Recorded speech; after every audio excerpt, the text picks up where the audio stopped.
presentation today is to be led by Jackie Trinan.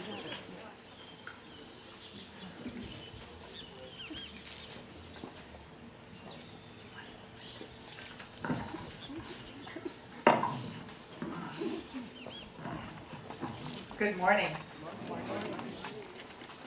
Even in this beautiful, tranquil environment in which we live and visit, life can present us with the unexpected, chaotic thoughts, disturbing events. I have found this verse by Rudolf Steiner to be a catalyst for experiencing the inner quiet that I long for in my thinking, in my feeling, in my breathing, and in my doing. If you will, settle yourself comfortably, breathing normally, close your eyes or not.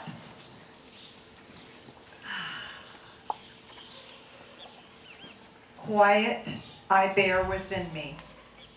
I bear within myself forces to make me strong. Now will I be imbued with their glowing warmth. Now will I fill myself with my own will's resolve, and I will feel the quiet pouring through all my being, when, by my steadfast striving, I become strong to find within myself the source of strength, the strength of inner quiet. As I read these words again, feel this quiet energy moving from inside your head, into your lungs, into your heart, and your belly, down to your feet. Quiet I bear within me. I bear within myself forces to make me strong. Now will I be imbued with their glowing warmth. Now will I fill myself with my own will's resolve, and I will feel the quiet pouring through all my being, when, by my steadfast striving, I become strong to find within myself the source of strength, the strength of inner quiet.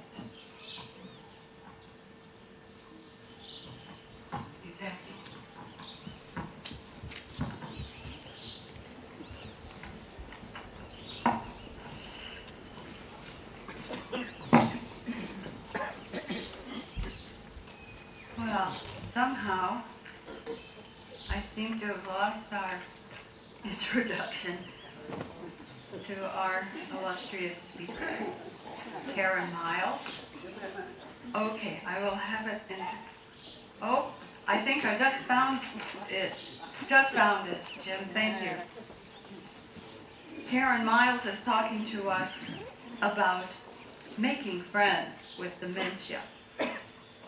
A recent population study of men and women from all regions of the U.S. reports that 1 out of 7 of those out of over 70 have one or more of the various forms of dementia. Karin Miles was diagnosed with vascular dementia last spring. While attending to the slow and not so slow diminishment of capabilities, Karin has been proactive in educating herself and her loved ones about dementia, including the benefits of full acceptance of the diagnosis and intelligent management of constantly changing abilities and interests. As opposed to roadblocks replete with suffering and challenges, when taken on with a light heart and good friends, it can even take on the quality of gifts. Let's welcome our friend, Karin Miles.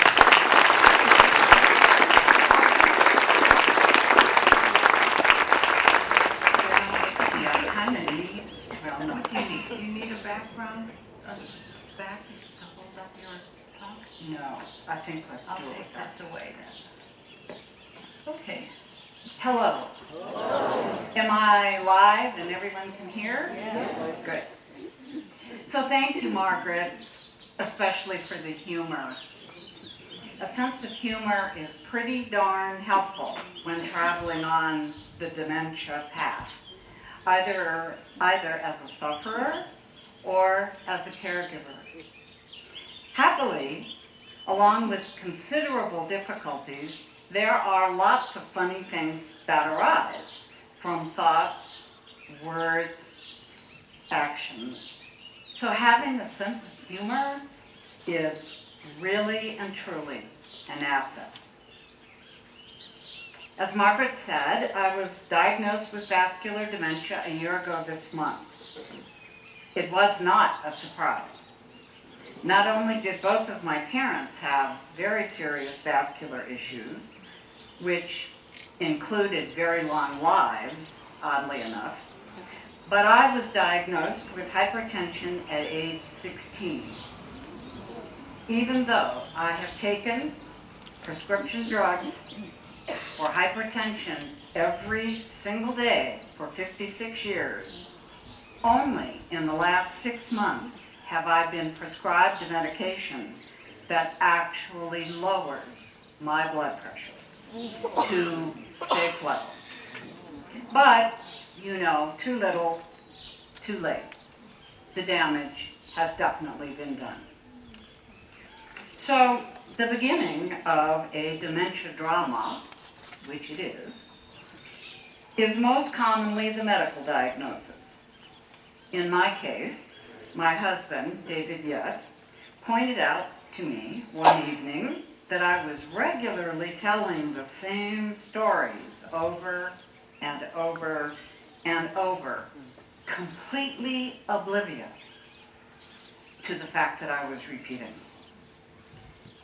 That conversation soon led to an MRI from which the vascular dementia was easily made.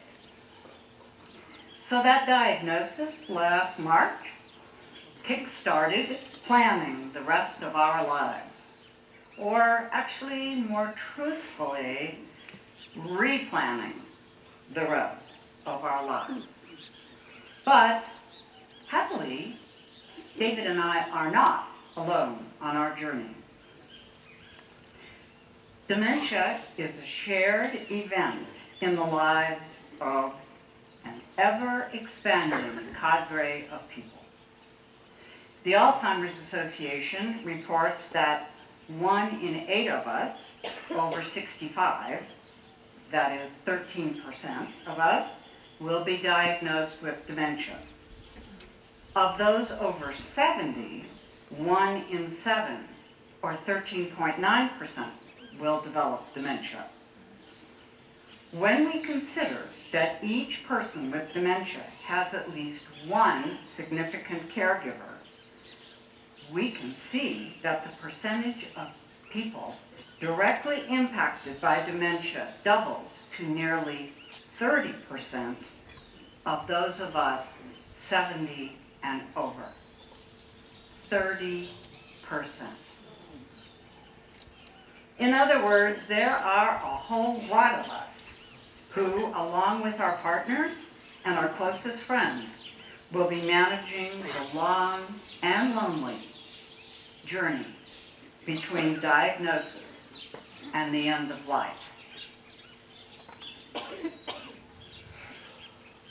So that road involves, for all concerned, for the entire length of the road, it involves living with the ravages of dementia each and every day. So it seems to me that something that impacts 30% of a cohort requires, and maybe even demands, attention. We who have dementia and our caregivers are not just a wee little group on the sidelines now, are we? But we are everywhere. We're everywhere. So, in fairness, though, it might be good to remember that before our cohort, most human beings didn't even live long enough to get dementia.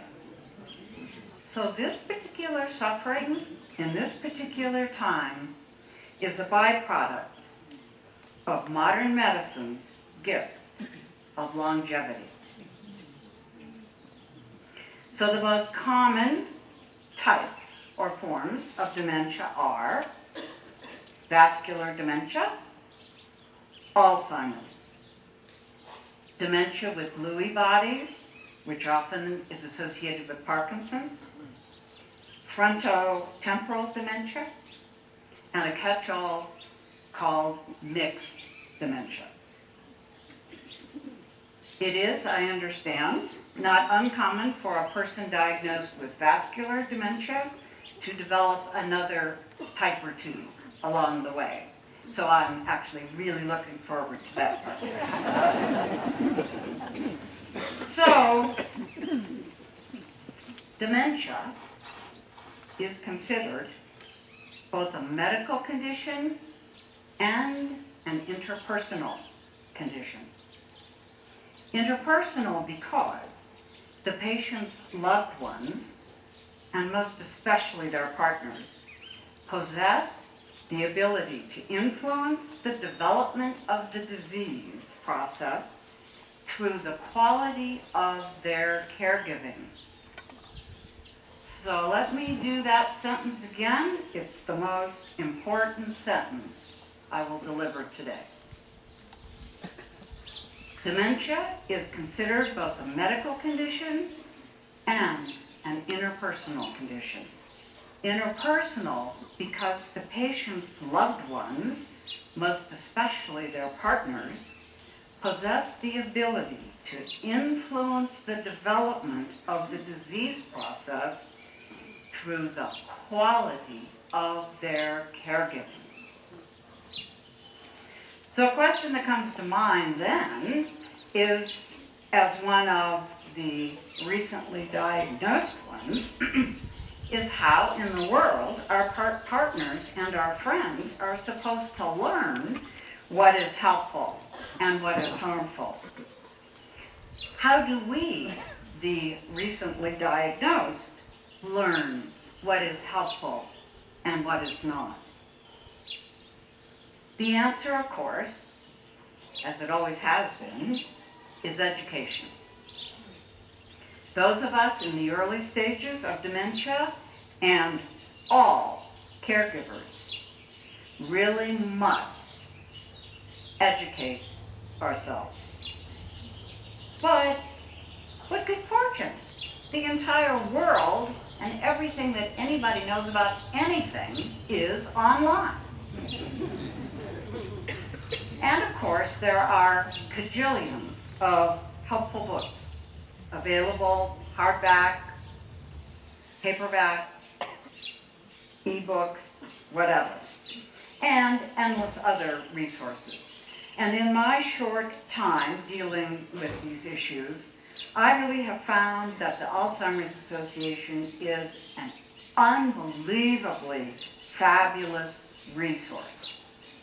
So you can just go on to Alzheimer's Association in your state of choice and actually gather lots of helpful information. So I'm speaking to caregivers here when I describe your unbidden project as one of continually reshaping the deck of the Titanic so that your passenger ends up safely in the lifeboat. It is an outsized responsibility, and I am absolutely sure no fun at all. So it is indeed noble work.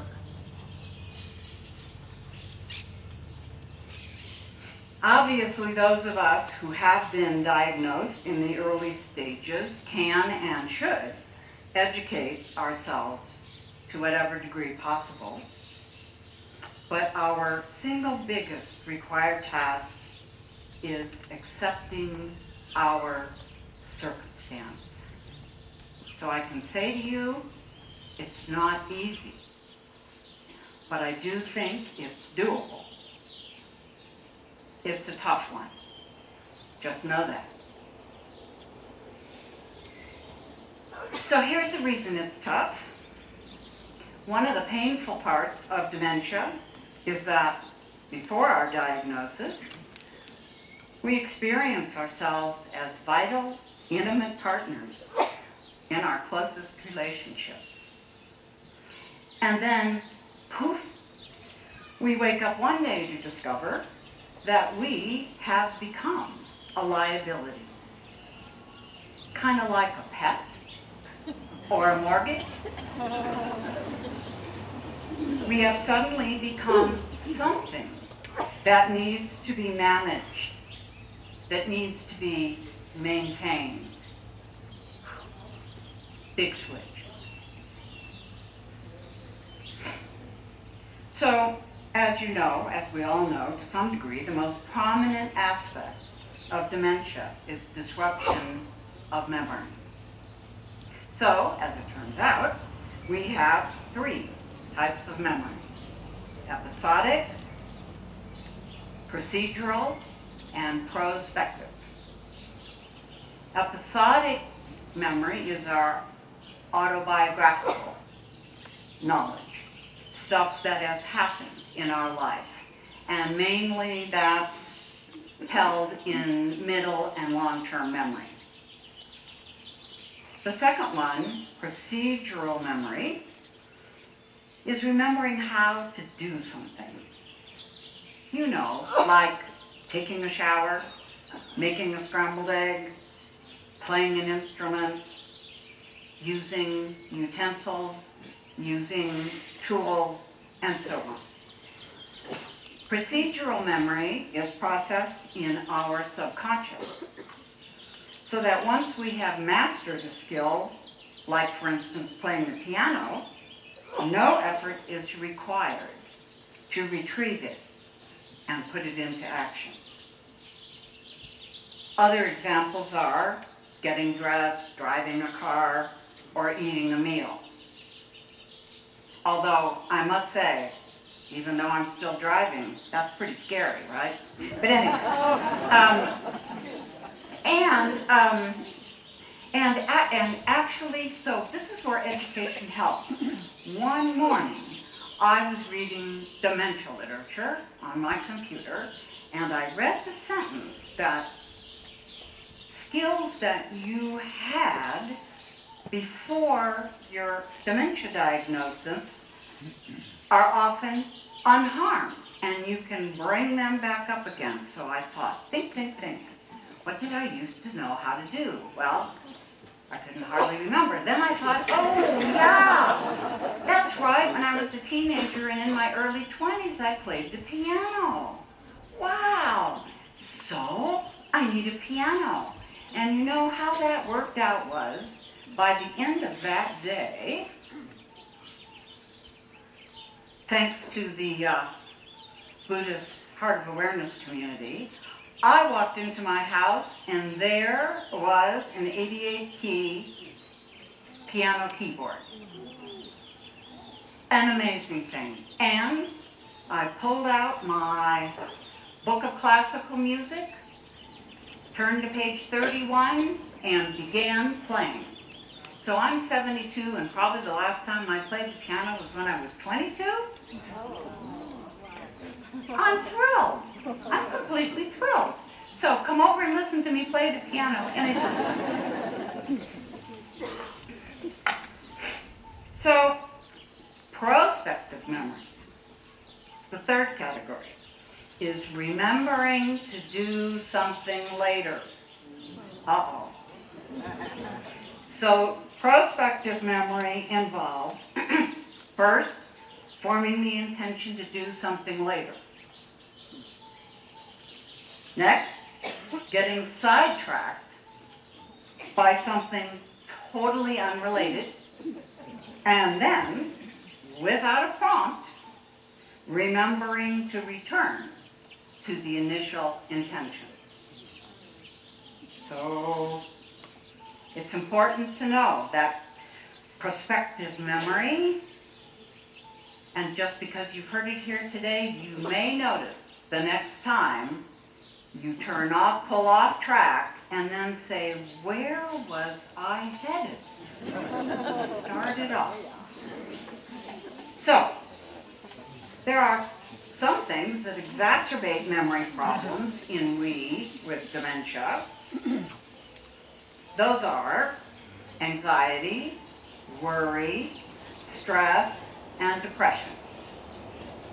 That's pretty much the mind states that arise front and center about 1 minute after getting your diagnosis.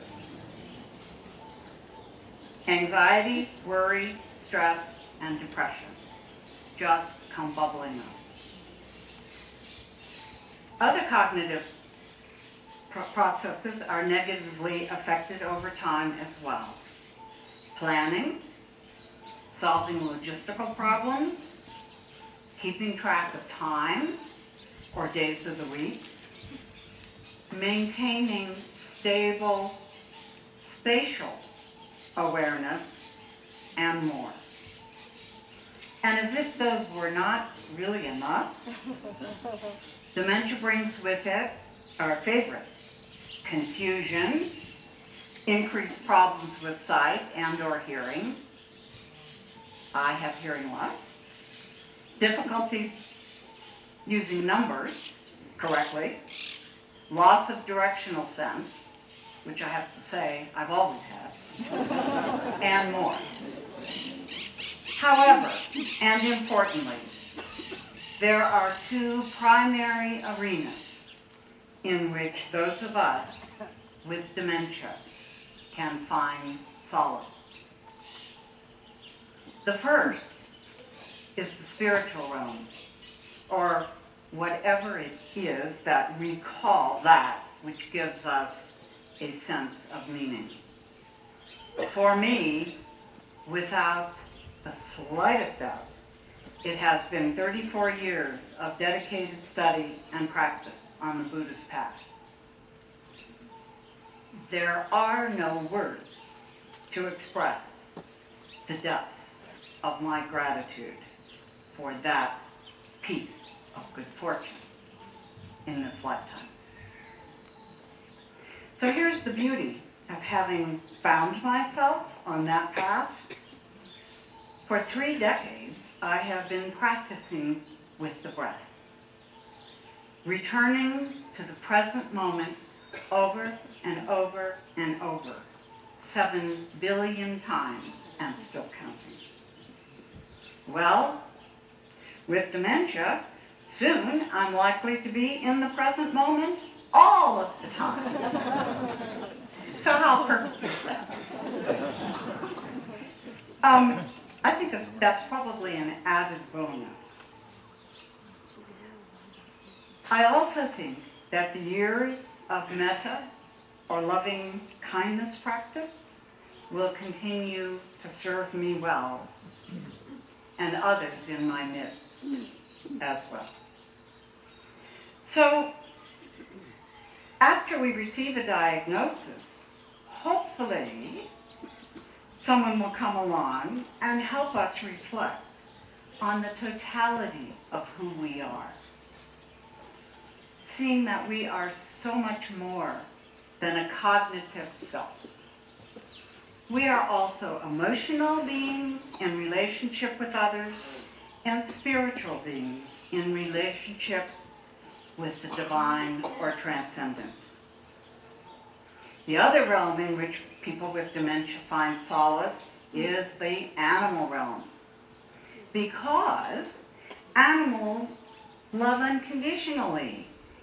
And animals, I'm not lying, there I am. And, okay, because animals love unconditionally and can care less. If you, I'm not on. No.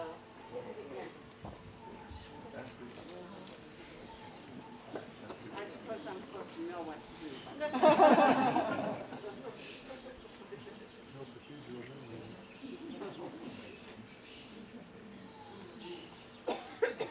Hello, hello. No.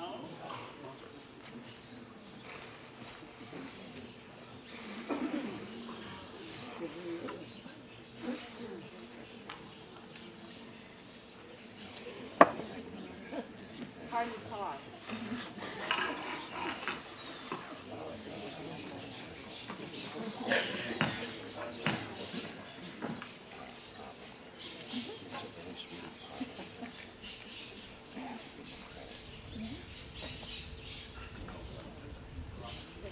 Are you there? Yes.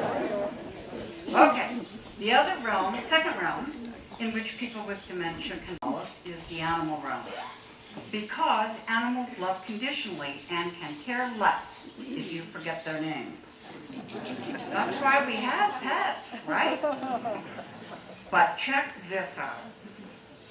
This information, totally new to me, seriously activated my desiring mind. There are actually trained service dogs for dementia patients.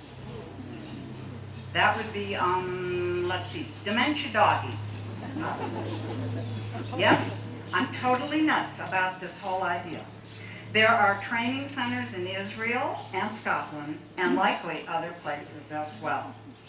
So, let's say the wanting mind gets going and you order up a dementia dog. When you get your dog, you won't be using a harness, but only a leash and an electronic collar. So the job of a dementia dog is to take you home when you give the order home. If you forget to give the order home, or are lost to the degree that the two of you have wandered off into an unfamiliar area, your caregiver can activate a GPS device on the dog's collar and call you home. If for some reason you're not capable of walking home, like for instance you fell, the dog is trained to remain with you, calling attention to the situation by barking. But wait, there's more. The dementia dogs are also trained to help guide you through the day. Now this is sounding good, right? For example, an electronic timer can sound a tone that causes the dog to bring you a bite-proof bag of medicine, along with a note inside reminding you to take your medicine. Another tone can prompt the dog to walk you into the bathroom, where there will be a note indicating that you should drink a glass of water. I mean, really, how fun is that? It really sounds like a fun thing to do around the house, having this dog organizing your life. So I'll say just a bit about how I'm managing my diagnosis, although part of the answer is that I'm standing here talking. So I do know what is happening, and so far I have not and am not freaked out. But that does not mean that 30 seconds from now I won't be. So somehow I just even have that feeling that freaking out is pretty much a required part. So sooner or later I will or won't. Of course, I truly wish the circumstances were different, especially for David and me. But it is what it is. It is what it is. Babbling about it doesn't do anything. The dementia literature says that ultimately the afflicted brain is, in the end, only in the present moment. See? So I can read that sentence and say, whoa, that's pretty great. That sounds good. Everything falls away except for the present. So it's pretty interesting that arriving in the present moment has been my goal for 3 decades. I mean, I'm getting my wish in a particular way. So maybe dementia really is my friend. When we accept living in the present, we may also come to realize that it is a special privilege to be released from memories and from future worries. Just a thought. Finally, I am perplexed that with so many of us literally wandering about, there aren't all kinds of dementia support services already happening here at Lakeside.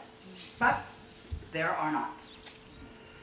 As they say, though, there never is a better moment than this present one. I feel like it would be really helpful for me to be part of a dementia sufferers support group. We could go to lunch, place our orders, and then see if we remember what we ordered when the food comes. I mean, actually, that's a problem. I mean, I really want to say. The other night I was at dinner with, I think at a table with 10 people. And actually when the food started coming, it was only because the guy on my right remembered what I ordered that I actually got fed. So, and you caregivers, you who have a spouse or someone in your household experiencing dementia, would you benefit by having companions on the path with you? Support groups for caregivers would provide time and space for kicking back, relaxing, sharing, working with, learning how to cope with confounding problems, those which make tending to dementia patients so darn challenging. So our closest people need a break, and they need to have dialogue with others who are in their same circumstance. And what about others of you who have training or possess even an inclination to lead a group of caregivers or of people with dementia? If you have interest in being in a dementia support group, or if you're a caregiver who would like some folks alongside of you to understand what your days are like, or if you are interested in being a group leader, you just know, if you don't have to have training, you just know if you can do it or not. You could leave your contact information per the usual plan on the sign-up sheets under the tree. That will help us see what kind of a group we have. Also, on March 17th, there will be a meeting of all people who are interested in coming. Those are those of us with dementia, those of us like David who are a caregiver for a person like me, plus anyone who has interest in helping people with this challenge. March 17th at the Heart of Awareness Center on Guadalupe, Victoria 101. So just watch the usual places and the usual email sites for specific information and a reminder about that meeting. It would be great if a lot of you could come, and it would just help us get kind of a group effort toward organization of help for our very own selves. I do wish, I hope there's no one else in this space today with dementia or caring with a person with dementia. But I just know that's not true. I know it's not true. It actually takes the weight off by sticking your hand up and saying, I'm one too. I mean metaphorically, of course. I'm one too. So what I'm saying is, there's help. There's help, person to person. Please, if you are getting really upset about forgetting the same stuff over and over and over, forgetting your car keys, going back in to get them, not remembering what you came for, going back out to the car, discovering you don't have your car keys, going like that, you know? It'd be just nice to know, to be squeezing the hand of someone else who is having the exact same problem. And you caregivers, you really need to get together and gripe and complain. You do. It's seriously important for your own mental health. So I surely wish that each of you has optimum health and well-being today and every single day. Thank you.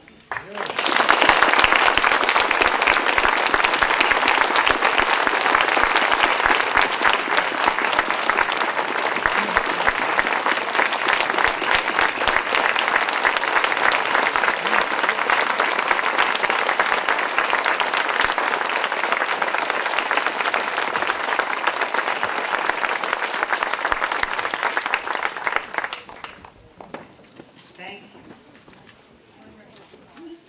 You're not. Says I'm not alive. So, Hello. Ah. We watched you perform, and we without any diagnosis, we that together. Anyway, if you have a question for Karin, she's happy to answer. Hold your hand. let me clarify that. I am happy to cross.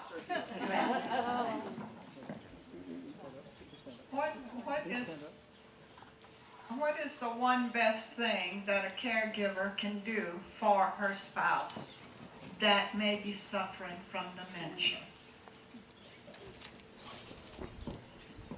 I think there's actually a whole list of ways. I think it's pretty much a complete training. It's not just a piece, and I don't know that there is just one thing, but on the part of the caregiver, acceptance of the circumstance and a genuine reflection that the love and caring between two people, a patient and a caregiver, that actually is sacred, and everything can be said and explored. So I don't know that there's an honest, specific thing. I really can't give you that exact answer, but there is a lot. I mean, obviously things like, how many times have I told you to close the refrigerator door? Is not an example. So it's probably easier to give you the not the example, you know. And that's why caregivers have to be actually processing their utter frustration all of the time.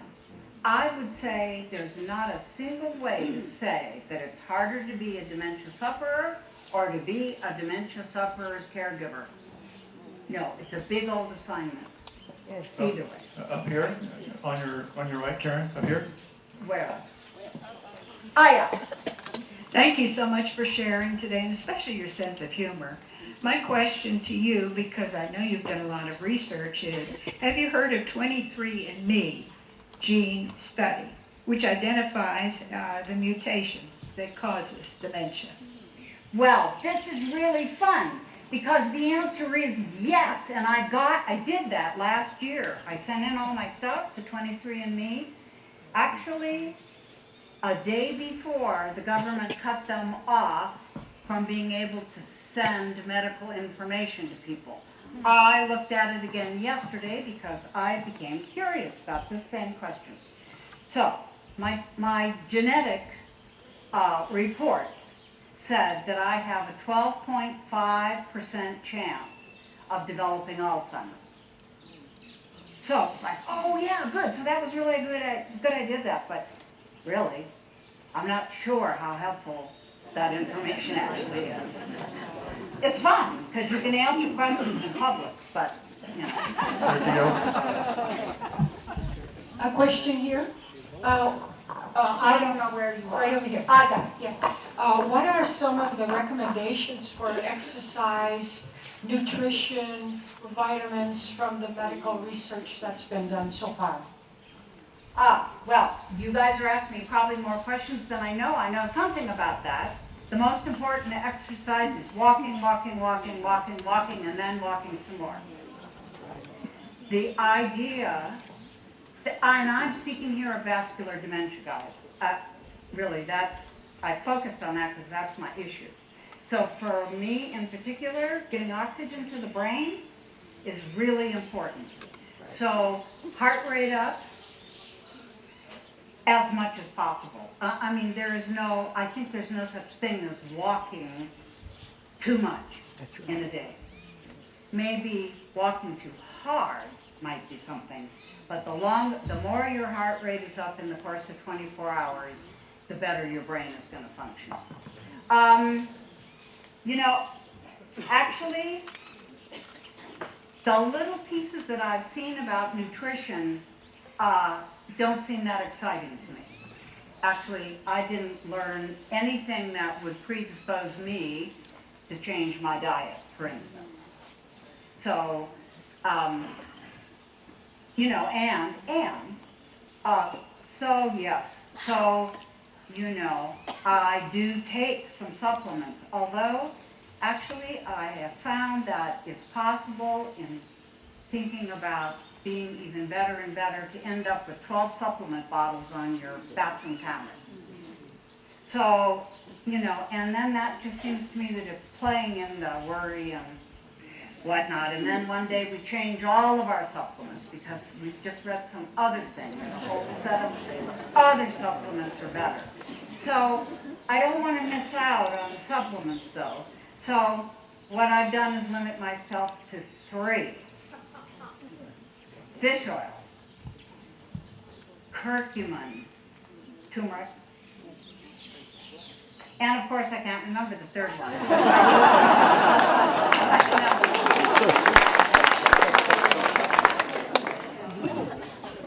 Hi, Karin. Thank you. Jim said to turn and face the audience. I can't hear you. Oh, are you? The question is, Jim said to turn and face the audience, is thank you very much for your wisdom on this. It's brilliant, and we need to have teachers like you. And I want to ask 2 things. Will you post this on YouTube, please? Yes. So we can all share it with people, I more personally people. won't, but someone will. And secondly, in your wisdom, I think staying in the moment is very important. What do you have to say, though, about advanced healthcare planning for the very end of your life? Because I know you have wisdom on that. I don't know that So, you all know Loretta because she's just been here speaking, and she's a friend of mine, and between us, we will have covered death, dying, and dementia. Those would be the 3 Ds, aging at Lakeside. All right, and please address me again. See how it is? Oh, the end of life planning. Oh, well, I mean, it has to be done. It has to be done. And it's probably different than if you just are doing end-of-life planning, imagining that you're at some point going to have a stroke or a heart attack or this or that. With dementia, when you know that your disease process is going to end up closing down your life,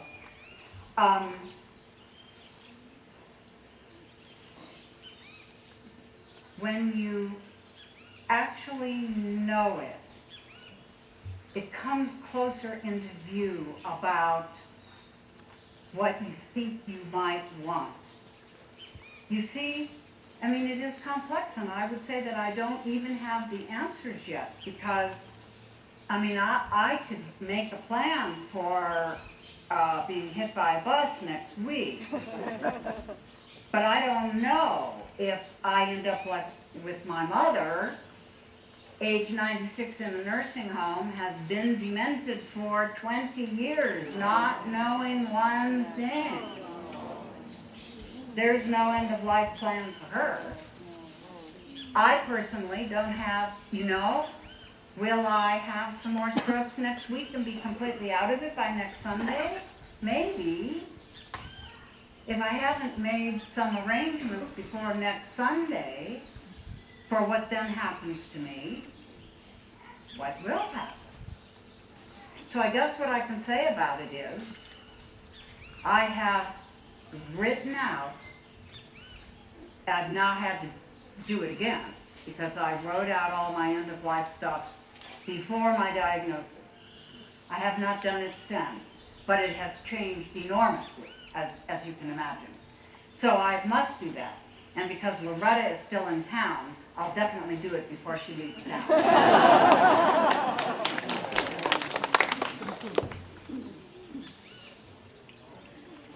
There are many caregiver workshops given for Mexican villagers.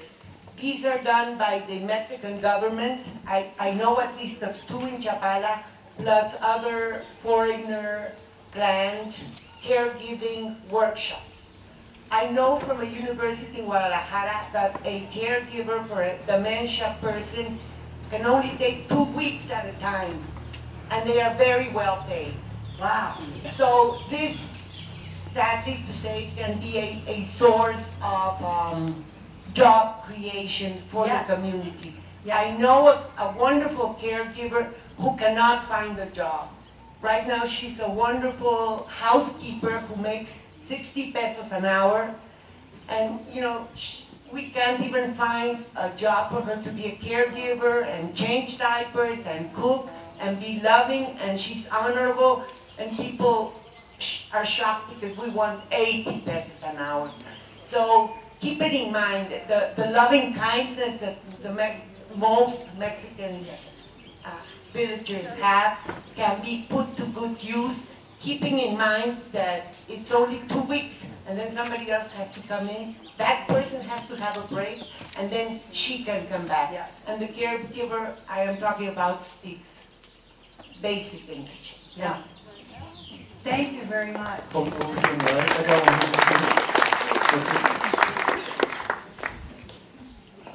Thank you, Karen. I'm a full believer in the support groups that's happening, and I'm wondering if one of the lists might have a list for respite care for those people who will eventually, the caregivers who get together, that there might be people interested who enjoy the opportunity to spend some time Yes. with a person in the present moment. Yes, yes. So if you're interested in any of the categories, now we've added another one. So we've got the dementia sufferers, the dementia caregivers, the respite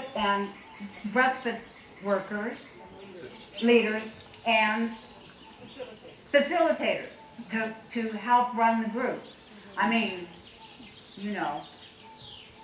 I think those people leading the group are probably really critical.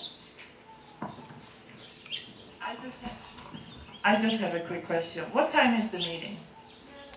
I have no idea. I mean, you got to figure it out. Okay, because I don't know the answer. The meeting on March 17 is at 10 o'clock in the morning. Thank you. Is March 17th St. Patrick's Day? Or That's why you remember. That's it. Over here, Karen, on your right. Over here. Hi, Karen. Great job. And it's really obvious, just the response to this, the standing ovation, all that there is a great concern, all the way to the fear of what I'll call memory loss rather than dementia. And you are the perfect person to have the memory loss. And you're very welcome.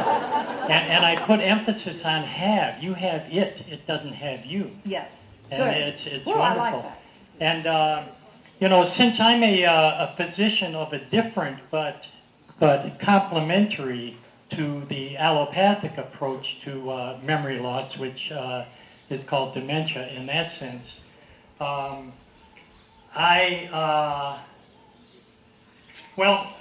just remember, yes, roll it up, speed it up.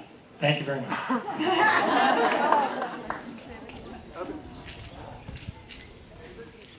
Yes.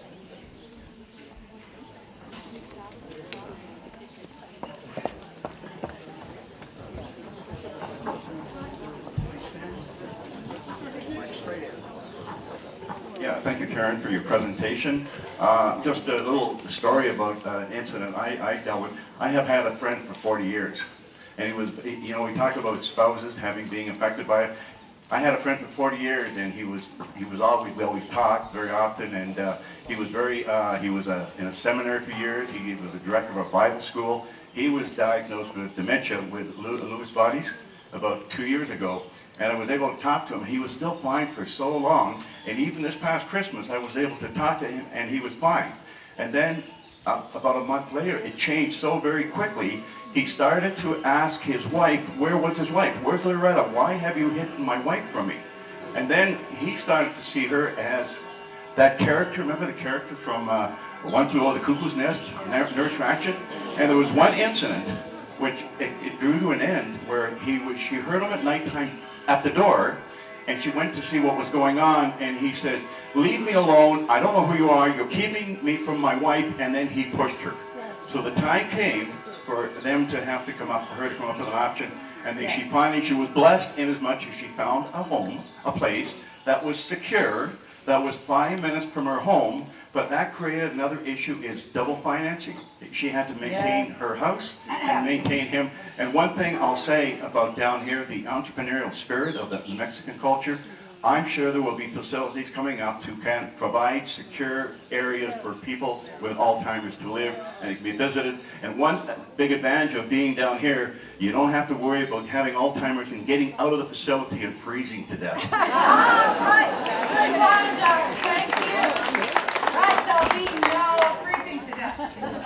Over here in the gazebo. Yeah, I read some research now, maybe 3-4 years ago. We've all had the experience of walking into a room and then saying, why am I here? What did I come for? Well, it turns out that the research suggests that the way the brain organizes your activities is that arriving at the room is a part of the completion process. Yes. And you have to have a double a double memory in order to do that. But having that experience is not evidence of dementia. Well, no, we all know. So that's the topic about just usual age-related memory loss. Okay, so we all have that, and that's correct. We all have been since age 40, occasionally going upstairs, swinging into the office and saying, why am I here? I mean, that is totally true, but let me tell you that if you have a dementia diagnosis, you're doing it all the time. And about the 15th time during the day, actually, it gets irritating. Sure do.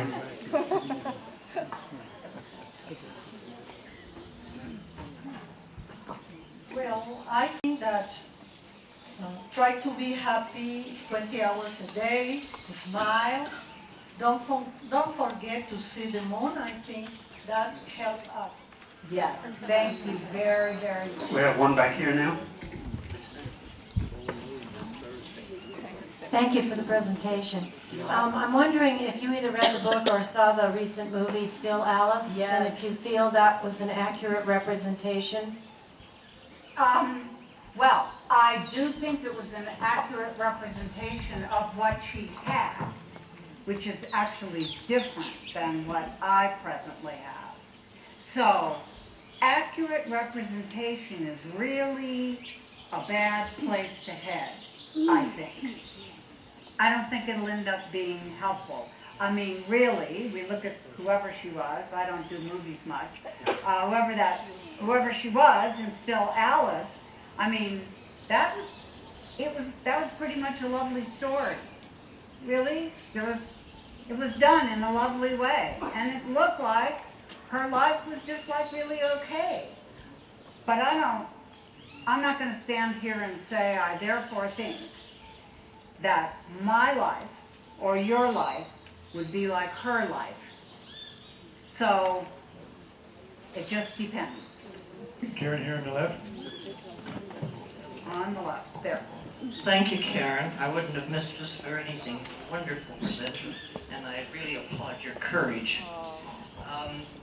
I'm here with my... You have to hold the mic right up to your lips. I have to hold the dog. See,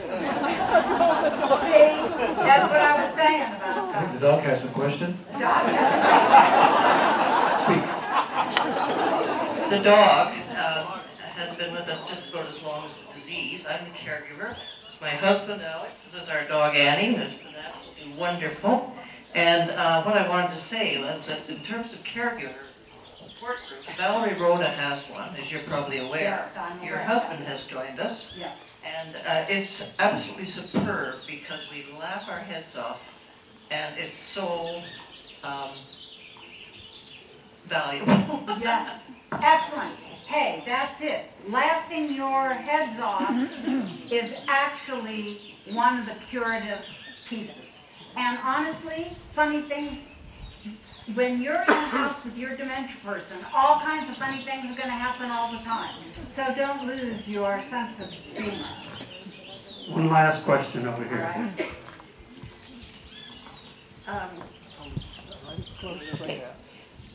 I saw a talk show on TV at home. I have it PVR'd, and it was about a study done about music and the importance of music reaching a person who has dementia. Yes.